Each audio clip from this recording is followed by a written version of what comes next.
Morning dear friends, आप सभी का स्वागत है आपके अपने चैनल स्टडी विथ राहुल 247 पर। आइए आज के क्लास में हम लोग विज्ञान का कक्षा 6 का चैप्टर नंबर 1 भोजन कहाँ से आते हैं इसका शॉर्ट नोट्स हम लोग देखेंगे और कौन कौन से महत्वपूर्ण प्रश्न है जो एग्ज़ाम में बनता है वो भी हम लोग जानेंगे। तो चलिए शुरुआत किया जाए। आप सबसे पहले ऊपर ही देख रहे होंगे शाकाहारी, मांसाहारी, सर्वाहारी।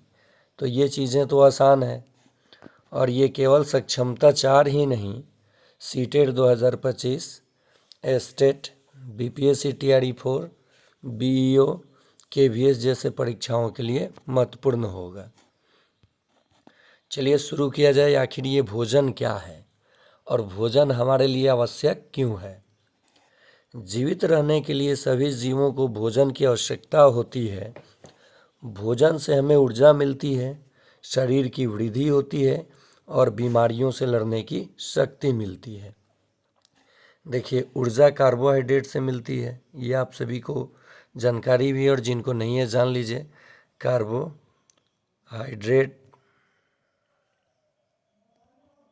से और वसा से भी ऊर्जा मिलती है। लेकिन हम लोगों को प्रश्न मिलता है कि किस पोषक पदार्थ से हमें ऊर्जा प्राप्त होती है। अगर ये दोनों है तो ऑप्शन दोनों के साथ जाइए, नहीं तो ज़्यादा कार्बोहाइड्रेट दिया रहता है। उसके बाद है शरीर में वृद्धि होती है, तो किसके कारण होती है? प्रोटीन के कारण। किसके कारण? प्रोटीन के कारण। प्रोटीन ऐसे होगा, प्रोटीन के कारण। बीमारियों से रक्षा कौन कराता है? तो विटामिन। कौन कराता है? तो विटामिन।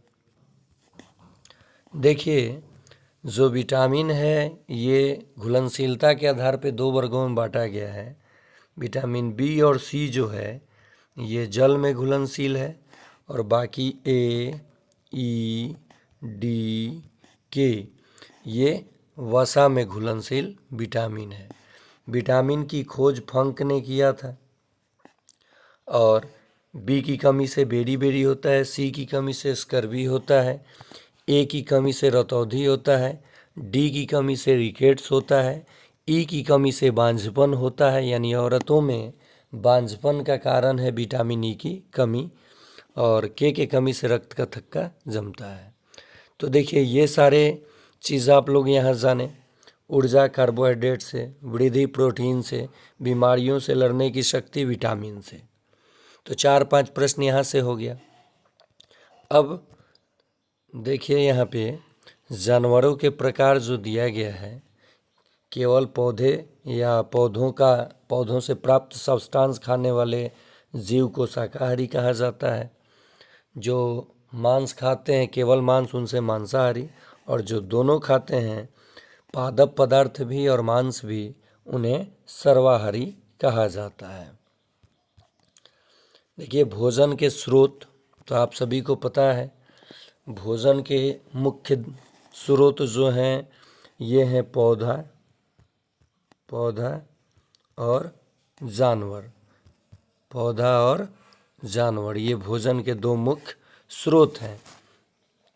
तो पौधों से हमें क्या क्या मिलता है आप देख सकते हैं। गेहूँ, चावल, दालें, सब्जियां, फल, तेल आदि। पौधों के वह भाग जो हम लोग खाते हैं, जड़, गाजर और मूली का जड़ खाते हैं। तना, आलू गन्ना का तना खाते हैं। पत्ती, पालक मेथी का पत्ती खाते हैं साग के रूप में। फूल गोभी केसर के फूल खाते हैं। फल, आम और केला। बीज, चना, मूंग, गेहूँ। तो ऐसे प्रश्न एग्जाम में पूछता है कि इसमें से जो आलू है ये जड़ है या तना? तो तना का रूपांतरित भाग है। तो यहाँ पे आप देख सकते हैं, ये इम्पोर्टेंट है और कक्षा में पढ़ा भी सकते हैं। अगला है जानवरों से प्राप्त भोजन।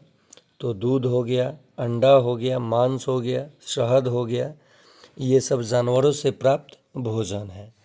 शहद मधुमक्खियों से प्राप्त होता है और आप जानते होंगे कि मधुमक्खी के छत्ता में एक ही रानी मक्खी होती है जो अंडा देने का काम करती है। बाकी सिपाही मक्खी होते हैं, ठीक है। जहाँ रानी मक्खी जाएगी वहाँ एक झुंड में पूरे एक ही रानी मक्खी होती है। चलिए आगे देखते हैं। हाँ, यहाँ से एक प्रश्न पूछा जाता है कि मधुमक्खी का पालन क्या कहलाता है। आपके लिए प्रश्न है। और किस महीने में मधुमक्खी पालन सर्वाधिक किया जाता है। जब लीची का फूल लगता है ना, तो मधुमक्खी का अक्टूबर जो नवंबर का समय होता है वो काफ़ी अच्छा समय होता है और उसी समय मधुमक्खी का पालन किया जाता है। और मधुमक्खी पालन को क्या कहा जाता है आप सभी को बताना है। देखिए 5-6 दिन से गला ठीक नहीं हो रहा है, आप लोग आवाज़ थोड़ा कम जा रहा होगा, वॉल्यूम बढ़ा करके मोबाइल का देख लीजिएगा, सुन लीजिएगा। और देखिए सक्षमता 3 वाले शिक्षकों की तरह आपको गलती नहीं करनी है। और रहा बात कि वो लोग कह रहे थे कि आउट ऑफ सिलेबस है, ये है वो है, तो आप अभी से ही तैयारी कीजिए ना। और जिनका एग्ज़ाम अच्छा नहीं गया वो लोग भी आप लोग देखिए। और केवल परीक्षा के लिए नहीं पढ़िए, रोज़ कुछ नया जानकारी के लिए पढ़िए, एग्ज़ाम स्वतः निकल जाता है। देखिए यहाँ पे पशु जनित खाद्य पदार्थ, दूध, दही, मक्खन, पनीर, अंडा, मांस, मछली, शहद आदि पशुओं से प्राप्त होते हैं। शहद मधुमक्खियों द्वारा फूलों के रस से बनाया जाता है। भोजन बनाने वाले और उपयोग करने वाले, तो देखिए यहाँ पोषक, पौधे स्वयं भोजन बनाते हैं, इन्हें पोषक कहते हैं या स्वपोषी भी कहा जाता है, स्वपोषी, ठीक है। और उपभोक्ता कंज्यूमर्स, जो भोजन स्वयं नहीं बनाते हैं, दूसरों पर निर्भर रहते हैं, जैसे जानवर, मनुष्य, तो ये उपभोक्ता कंज्यूमर्स कहलाते हैं। जीवों के भोजन की आदतें, तो ये तो आपने देख लिया कौन किस कैटेगरी में आएगा। अगला है महत्वपूर्ण बिंदु कि भोजन हम करते क्यों हैं। तो भोजन हमें ऊर्जा देता है और शरीर को स्वस्थ रखता है। चाहे भोजन से हमारे शरीर को क्या लाभ है, इसका भी उत्तर ये हो जाएगा। भोजन पौधों और जानवरों से प्राप्त होता है। हम भोजन के अलग अलग भागों का उपयोग करते हैं, जैसे तना का, पत्तियों का, जड़ों का, ये सब हम लोग उपयोग करते हैं। सभी जीवों के भोजन की आदतें अलग अलग होती हैं। आदत के आधार पे आपने 3 वर्ग में बांटा था ना, शाकाहारी, मांसाहारी, सर्वाहारी। अब देखिए ये कुछ प्रश्न हैं और उसके उत्तर हैं।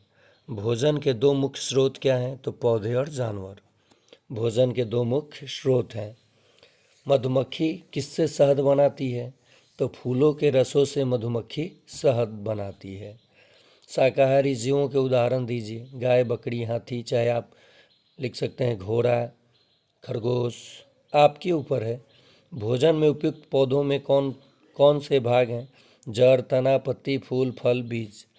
चलिए अब 2 MCQ आप लोग जवाब देंगे, 2 ही दे रहा हूँ आप लोगों को। कमेंट में कौन सा पोषक पदार्थ हमारे शरीर को ऊर्जा देता है। पहला प्रश्न हो गया। और दूसरा प्रश्न हो गया, निम्नलिखित में सर्वाहारी है, बाघ, गाय, बिल्ली या खरगोश। अच्छा लगा हो तो लाइक कीजिएगा और चैनल को अभी तक शेयर नहीं किए हैं तो शेयर कीजिए और सब्सक्राइब करके बेल आइकन दबा लीजिए ताकि वीडियो आपको मिलता रहे।